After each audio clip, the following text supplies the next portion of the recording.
풀코스 남성 부분에서는 마라톤 선생님으로 일하는 정석근 씨가 정석근 선수가 1위를 우승을 차지했고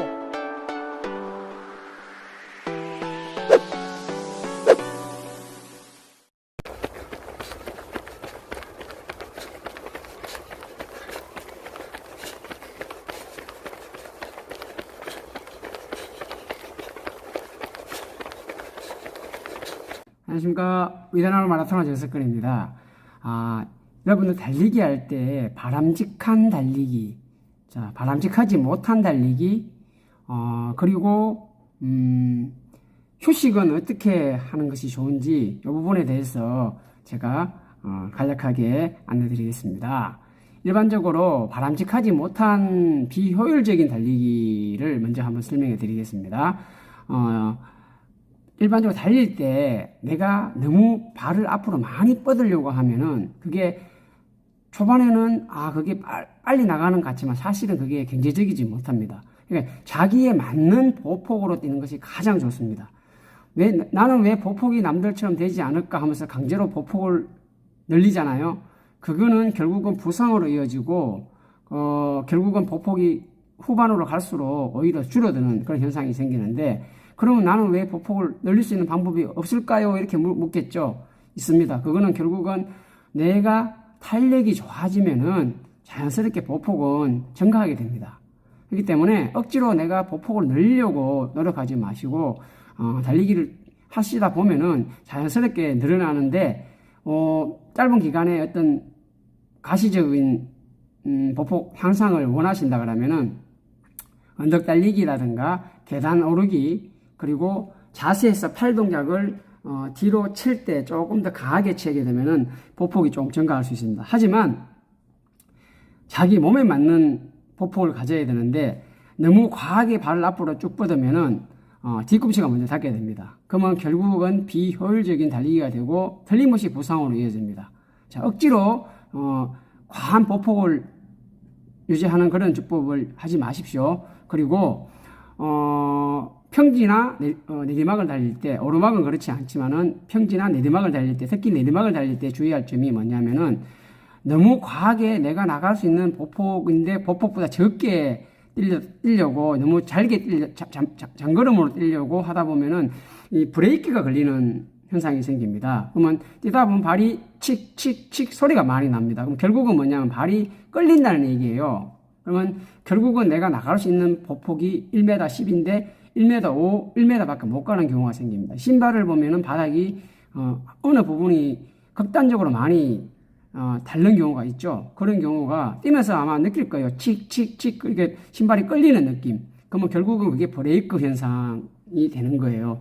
그러면 달릴 때 브레이크가 걸리지 않게 하려면 어떻게 되냐면 상체를 바로 세우고 팔 각도에, 결국은 상체거든요. 팔 각도를 지금 뛰고 있는 상태에서 발이 끌린다 그러면은 팔 각도를 한 5도 정도 올리세요. 90도로 뛰고 있다 그러면 85도 각도를, 팔 각도라는 게 이게 팔 각도죠. 팔 각도를 5도를 올리는 거예요. 5도 올리게 되면은 결국은 몸이 약간 뜨게 됩니다. 그러면은 발 끌리는 게 줄어듭니다. 그렇기 때문에 그런 현상을 잡을 수가 있습니다. 그리고 시선 처리도 너무 바닥을 보지 말고 고개를 좀 들어 주십시오. 제가 자세 관련된 부분은 워낙 많이 설명했기 때문에 다른 자세 부분을 참고하시면 되고, 혹시 이런 부분이 있으면은 제가 지금 포인트로 찍어준 거니까 요거는 찾아가지고 자기가 개선할 부분은 개선해 주시면 되고요. 그리고 빨라지면은 후반전 같은 경우는 초반에 자세를 잘 잡고 자신한테 맞는 케이던스와 보폭으로 쭉 뛰게 되면은 후반전에 체력이 된다 그러면은 자연스럽게 속도가 빨라지면서 보폭이 증가되니까 보폭을 올리겠다 억지로 이렇게 할 필요는 없다는 것을 말씀드리는 겁니다. 자, 그러면은 가장 효율적인 달리기를 경제적인 달리기, 그리고 바람직한 달리기를 하려고 하면은 결국은 바른 자세에서 나온다는 걸 이해하셨겠죠. 그리고 또 중요한 게 뭐냐면은 수분 섭취를 무조건 해줘야 됩니다. 물론 동절기 같은 경우는 땀이 적게 나기 때문에 수분 섭취를 조금 적게 해도 되겠지만은 사실은 수분 섭취만큼은 우리 생명하고 연관이 있는 정도로 중요한 것이 바로 수분 섭취입니다.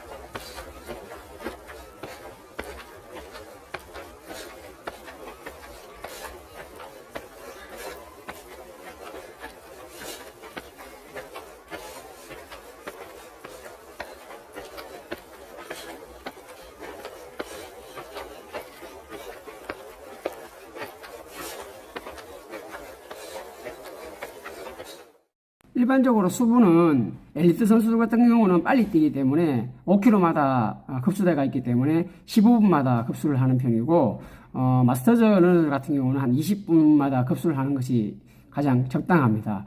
근데 이제 급수 양은 빨리 달릴 때마다 빨리 달리는 선수일수록 급수 양이 많아져야 됩니다. 왜냐하면은 차도 빨리 가면은 기름을 소모 많이 하죠. 사람도 빨리 달리게 되면은 결국은 에너지 손실이 많고 물도 공급을 많이 해줘야 되는 거예요.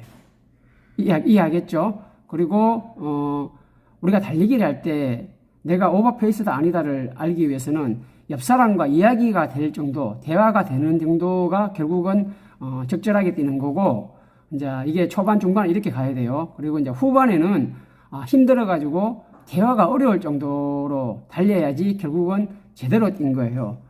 너무 힘들어가지고 내가 하고 싶은 말 표현을 못할 정도로 힘들게 마지막에는 한 3분이나 5분은 그렇게 뛰어주는 것이 좋습니다. 왜냐하면은 최대 산소 섭취량을까지 도달하고 내가 근육을 최대한 당겨주고 심장도 최대한 팽창을 시켜주는 그런 과정을 지속하는 것이 결국은 좋은 기록을 내는 과정입니다. 하지만 이거를 매 훈련할 때마다 이렇게 하면 안 된다는 거죠. 왜? 자, 여기서 휴식이 나옵니다. 자, 휴식에 대해서 한번 알아보도록 하겠습니다.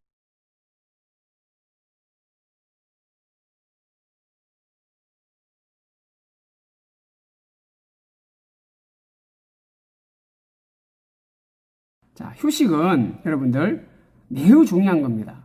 자, 식물은 저녁에 밤에 자랍니다. 사람도 잠잘 때 자라죠. 결국은 휴식을 잘해야지 성장을 합니다. 자, 그러면 달리기 처음 하시거나 얼마 되지 않으신 분, 어떻게 보면 초보라 하시죠.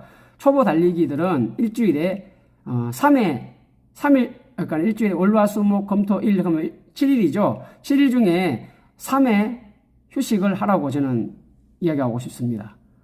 그리고 구력이 오래되신 분들, 달리기 오래 하신 분들은 일주일에 한 번 내지 두 번. 저는 일주일에 한 번은 무조건 쉬는데 어떤 데는 두 번 쉴 때도 있습니다. 왜 그런지 한번 설명해 드릴게요. 내가 좀 과한 훈련을 해서 몸이 좀 피곤하다? 그러면 잠을 자야 되겠죠. 그 외에 소변 색깔이 너무 노랗게 나온다? 그러면은 내가 정말 피곤하구나. 그러면은 하루를 쉬어주는 겁니다. 보통 그때는 월요일이나 금요일 또는 일요일 이 중에 정해서 제가 휴식을 취하게 됩니다. 그리고 4주 또는 7주 중에 반드시 한 주는 쉬어가는 주로 정해야 됩니다. 이때는 조깅과 보강만 하면 되는데 그 한 주는 무리하지 마시고 조깅과 보강을 하는 주라고 쉬어간다. 왜? 쉬어갈수록 근육은 자라니까 쉬어간다고 생각하고 일주일을 약하게 해야 됩니다. 제가 전에 이야기했죠. 6주간 강 훈련하고 7주째 대회를 뛰면 가장 잘 나온다고. 그러니까 초강 훈련을 할 수 있는 기간이 6주를 넘어가면은 7주, 8주차 되면 부상이 올 가능성이 상당히 높습니다. 그러니까 물론 운이 좋아가지고 8주, 9주, 10주까지 갈 수도 있겠지만은 일반적으로 사람들, 인조인간이 아니라 그러면은 7주 이후에 과한 훈련을 하게 되면은 부상이 이어지기 때문에 휴식은 상당히 중요합니다. 그게 조금 불안하면은 4주 하고 5주 차에 일주일은 아까 말씀드렸지만은 조깅만 하는 주, 보강 훈련하고 같이 쉬어가는 그런 한 주로 생각하시면 되고, 이게 안 지켜지면은 부상이나 슬럼프가 틀림없이 오니까 이 부분에 대해서 여러분들 잘 숙지하시고 훈련을 이어가는 것이 가장 좋습니다. 자, 이상으로 바람직한 달리기, 효율적 달리기, 그리고 정상적인 휴식은 어떤 데 좋은 것인가, 그리고 급수 부분에 대해서 말씀드렸습니다. 영상 시청해 주셔서 감사합니다.